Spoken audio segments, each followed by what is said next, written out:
Bonjour et bienvenue dans le podcast de Parents Voyageurs. Je suis Floriane et je suis passionnée de voyages, de rencontres et de découvertes. Dans ce podcast, je donne la parole à des familles de voyageurs. Qu'elles soient expatriées, nomades, tour du mondiste ou simples touristes, nous explorons ensemble les différentes facettes du voyage en famille. Le podcast de Parents Voyageurs est disponible partout, sur notre blog bien sûr, sur votre plateforme d'écoute préférée et sur la web radio Allô la planète. Détendez-vous, embarquement immédiat pour un nouvel épisode. Salut les parents voyageurs, j'espère que vous allez bien. Aujourd'hui, je vous propose un petit épisode un petit peu spécial, un préambule pour l'interview qui sortira mercredi. En fait, Marion, dont vous pourrez écouter l'interview à partir de mercredi, m'a envoyé il y a quelque temps un texte qu'elle a écrit sur leur voyage en Polynésie, comme un prologue d'une plus longue histoire. Et j'ai trouvé ce texte absolument formidable. J'ai d'abord été très très touchée qu'elle me le propose en avant-première. J'étais la deuxième lectrice de ce texte après son mari. Franchement, quel honneur. Ça m'a vraiment beaucoup touchée.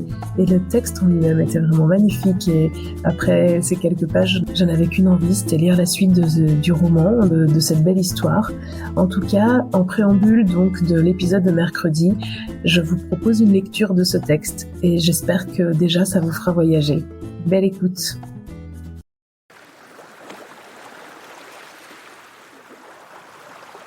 Et si c'était facile ?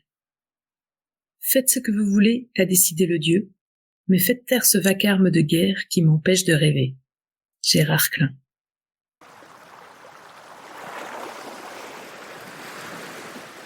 Il est 5h13 du matin. Je suis à Maupiti, dans l'archipel des îles sous le vent, en Polynésie française. Un air de bout du monde flotte ici. Une plage immense, déserte, est devenue notre aire de vie et de jeu. Nous sommes presque seuls. Notre principal contact humain est un grand monsieur dans une toute petite cabane. Chaque matin, je passe un coup de téléphone à cet étrange bonhomme pour le prévenir de mon arrivée, pour lui rappeler qu'il mette en route sa machine à café, et surtout pour être sûr qu'il se soit approvisionné en grains, parce qu'ici, le bateau d'approvisionnement ne s'arrête qu'une fois par mois. Il sait que je vais venir avec ma tasse vide, et moi, je sais qu'il m'attend. Il porte un masque, je porte un masque. Nous sommes en période de pandémie. Il est si grand qu'il dépasse de l'encadrement de la fenêtre et il ne prend jamais la peine de s'incliner, ce qui fait que je ne connais pas son visage. Ce rendez-vous est atypique et déroutant, mais il nous appartient et je ne le raterai pour rien au monde. Voilà une des raisons pour lesquelles je suis ici.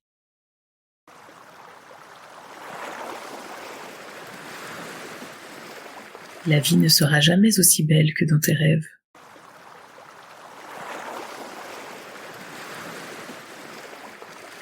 Cela fait 2 mois que nous sillonnons cette vaste terre sans but précis, simplement à la découverte du monde. Ce que nous vivons, ce que nous voyons, est sublime. Pourquoi sommes-nous là ? Est-ce que nous recherchons une forme de paix intérieure ? Une quiétude d'esprit ? Est-ce un défi ? Un cap ou pas cap ? Après une solide réflexion, je crois que personnellement, c'est la liberté que je recherchais. La liberté de pouvoir être ici, sans but raisonnable. La liberté, si tant est qu'elle puisse exister, nous faisait rêver sans avoir véritablement la définir. Alors nous avons été cap de tout stopper et de sauter dans un avion pour aller à l'autre bout de la planète. Fais de ta vie un rêve et d'un rêve une réalité, disait l'auteur du Petit Prince. Vaste programme. Quoi qu'il en soit, quand on atteint ce que l'on croit être sa liberté, la vie est une immense partie de jeu où l'on déplace son pion avec aisance et plaisir. Et le chemin des possibles est si vaste que l'on pourrait s'y perdre. Cela paraît même irréel.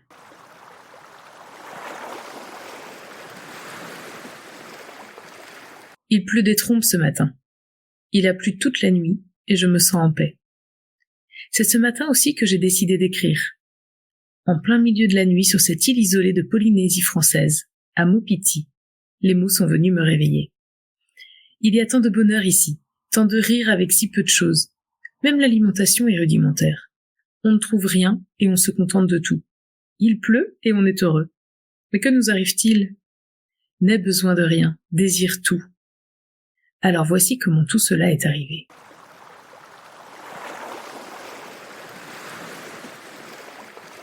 La raison initiale pour laquelle nous sommes ici, c'est qu'en une fin d'après-midi d'été 2018, une idée farfelue a envahi mon esprit. Je dois dire que je crois beaucoup aux idées volcaniques. Ces idées qui arrivent de façon soudaine, sans prévenir, mais qui bouleversent une vie. Ces idées qui seront trop vite controversées par vos proches si vous les divulguez, taxées de trop inquiétantes et de non conventionnelles. Ce sont des idées qu'il faut impérativement s'apprivoiser avant de les répandre. Pensées divines, elles viennent de très loin. Elles ont maturé à notre insu et soudain jaillissent au milieu d'une journée ordinaire. Beaucoup d'entre nous les considèrent comme des folies de l'esprit et les rejettent, se croyant incapables de pouvoir y accéder. La plupart d'entre elles sont donc avortées à la minute même où elles sont nées. Pour ma part, elles sont toute ma vie. C'est grâce à elles que j'ai cheminé vers mon métier, vers mon amoureux, et bientôt vers notre voyage. Et sûrement sans le savoir encore, vers une nouvelle passion. Dans tous les cas, au commencement, toutes et tous s'opposaient à leur naissance. Revenons à celle qui est à l'origine du sujet de cet écrit. Cet après-midi-là, j'ai rêvé à haute voix. Et si nous partions au bout du monde, sans projet, sans but, juste pour être ensemble? Le nous, c'est ma famille, mon amoureux et nos 2 enfants. À cette annonce, on peut dire que le dit amoureux fut très surpris. Mais quelle mouche avait bien pu me piquer? Je n'avais jamais manifesté ce genre d'envie. Voyager, oui, mais ainsi? Il m'expliqua, sans une très grande délicatesse, que j'étais une rêveuse et qu'un commerçant, ce qu'il était, ne pouvait quitter le navire pendant plusieurs mois au risque de couler. Ce que je venais d'évoquer était aussi saugrenu qu'une invasion d'extraterrestres. Il conclut en rationalisant la probabilité que cette idée se transforme un jour en réalité à 7%. Une certaine personne me dira plus tard que le chiffre 7 était de bon augure. Mais loin de moi l'idée d'abandonner. Je décidai de partir en bataille.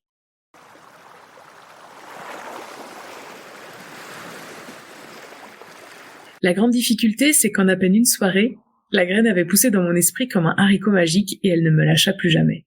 Elle obnubila mon esprit jour et nuit, devenant véritablement obsédante. Je décidai d'en informer les autres membres de ma famille. Peut-être serait-il plus conciliant? Ce fut un plus bel échec encore. Annoncer que l'on a envie de tout stopper pendant plusieurs mois et d'embarquer ses enfants et son mari avec soi apparaît vite comme de l'insouciance, voire de l'inconscience. Le risque financier le tout premier évoqué.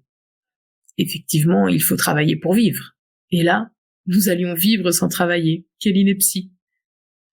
Le second risque concerne les enfants et leur santé physique et mentale. Ils n'iront plus à l'école. Que va penser l'équipe enseignante? Ils risquent de prendre du retard. Et s'ils se faisaient mal ou tombaient malades? Nous étions donc inconscients, mais bien vivants. Au bout d'un an où la graine était devenue une véritable jungle tropicale à l'intérieur de mon esprit, l'amoureux adhéra. Ce jour-là, ce fut le carnaval dans mes pensées. Qu'est-ce qui le fit changer d'avis? Mon obsession? Mon désir absolu de réaliser ce rêve-ci plutôt qu'un autre? Ou, tout simplement, avait-il retrouvé la raison? Quoi qu'il en soit, nous partirons.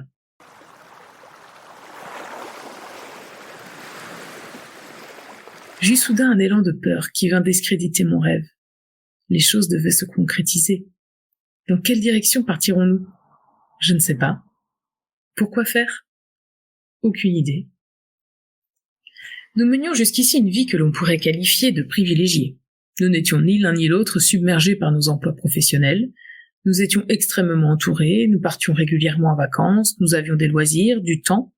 Notre charge mentale était largement supportable. Les débuts avaient été plus rugueux, mais en quelques années, nous avions adouci nos vies au gré de nos envies. Cela ne ressemblait donc pas à une fuite. Mais alors de quoi s'agissait-il? Après tout, faut-il être pauvre et malade pour avoir le crédit de faire des folies? Faut-il avoir frôlé les abysses pour vouloir vivre? Je trouvais en réalité notre vie drôlement sympathique, mais je rêvais d'extraordinaire. Et surtout à ce moment-là, j'aspirais à me prouver que j'étais capable d'accomplir ce que je qualifiais moi-même d'extraordinaire. Mathieu, l'amoureux en question, avait ainsi accepté d'abandonner pour quelques mois sa zone de confort, son métier, ses responsabilités. Le départ était prévu pour octobre 2020. Nous partirons 6 mois. Nous déscolariserons les enfants et stopperons nos activités professionnelles respectives. Ou du moins, nous nous dématérialiserons. Rapidement, le choix de certains pays se fixa. Nous prîmes les billets, tour du monde. Telle la chèvre de ce brave monsieur Seguin, j'étais insouciante. Je rêvais de verdure, d'aventure, de gambader. Je listais les vêtements et ustensiles à acheter, me renseignais sur les recommandations médicales diverses et variées, il fallait rester prudent, et m'inscrivis sur plusieurs blogs tour du mondiste. En février 2020, nous étions fin prêts à franchir le pas et le projet commençait à prendre vie. Nous démarrons notre tour en Polynésie française. J'organisais de façon très méthodique le premier mois au Fénois, ce qui n'est pas chose aisée au vu de l'immensité des 5 archipels qui composent la Polynésie française, de la complexité des liaisons aériennes inter-îles et du coût de la vie tahitienne. Mi-novembre, nous traverserons la Nouvelle-Zélande en camping-car, nous fêterons Noël au Japon sous la neige, pour filer début janvier en Asie du Sud-Est. Philippines, Birmanie, Thaïlande, nos conversations allaient bon train sur le sujet. L'interrogation se posait sur le choix de l'hiver au Japon quand nos valises étaient remplies de vêtements légers. Les problématiques à ce moment-là étaient superflues, nous en avions bien évidemment peu conscience. Il nous restait 8 mois pour tout débrouiller et concrétiser, le timing semblait parfait.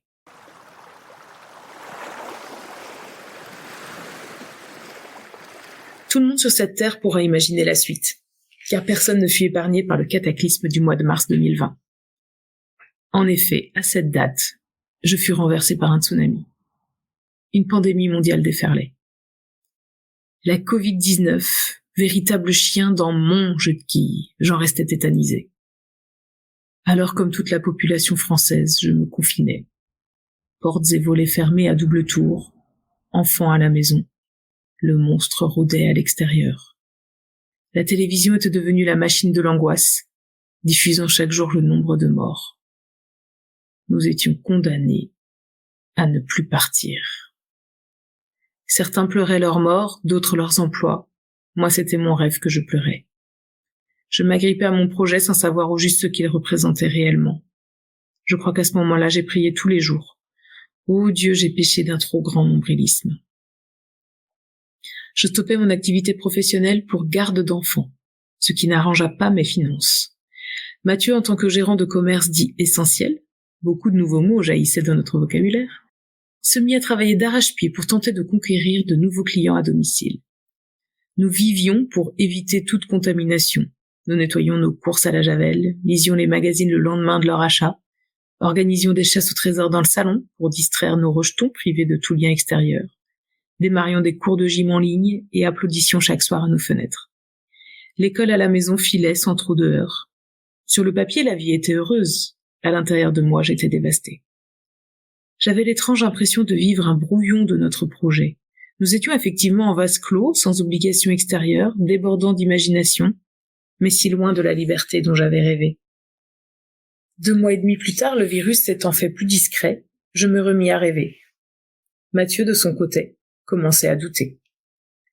Avec force et courage, je repris la liste de nos envies initiales, des pays et des bagages appropriés comme si de rien n'était. Mais rapidement le projet s'écroula, à nouveau. La Nouvelle-Zélande décidait de fermer ses frontières, le Japon était surcontaminé, les États-Unis sur liste rouge, l'Amérique du Sud et l'Asie toujours confinées. Nos billets d'avion s'annulèrent les uns après les autres. La conseillère de l'agence Tour du Monde me conseilla fortement de remettre nos projets à plus tard. Cette proposition était au-delà de ma vérité. Le monde entier était donc devenu inaccessible ? Non. Une collectivité d'outre-mer résistait encore et presque toujours à l'envahisseur Covid-19. La voie était libre. Nous explorerons la Polynésie française. 5 archipels, 118 îles, à 18 000 kilomètres de chez nous, nous avions matière à rêver. La décision se prit en quelques jours. Beaucoup doutaient de la faisabilité du nouveau projet, au vu des conditions sanitaires et de l'ampleur des dégâts dans le monde entier. Ma détermination n'avait aucune limite. Il fallut prendre les choses en main les unes après les autres, sans douter. Les choses s'organisaient en douceur, mais le risque d'une fermeture de frontières planait fortement au-dessus de nos têtes. Nous avions maintenant passé l'été 2020, puis la rentrée des classes. Les enfants reprirent le chemin de l'école avec joie. Le mois de septembre était rempli d'attentes et d'excitation. Mais à la joie se mêla tout à coup la peur de l'échec. Malgré l'alignement intérieur que je ressentais depuis de longs mois à l'égard de ce projet, à l'heure du départ, je me mis à douter. Les pensées d'inquiétude prirent le dessus, des pensées anciennes qui ne m'appartenaient pas mais que j'avais apprivoisées avec le temps. Il était certain que je partais pour casser toutes ces croyances, pour faire l'expérience de moi-même. Le 8 octobre 2020, le ventre noué, nous fîmes nos adieux. Nous partions sans le savoir, à 15 jours du 2e confinement en métropole, et nous allions vivre 6 mois sans masque, sans restrictions, sans gestes barrières, et sans touristes. La Polynésie s'ouvrait à nous, et rien qu'à nous.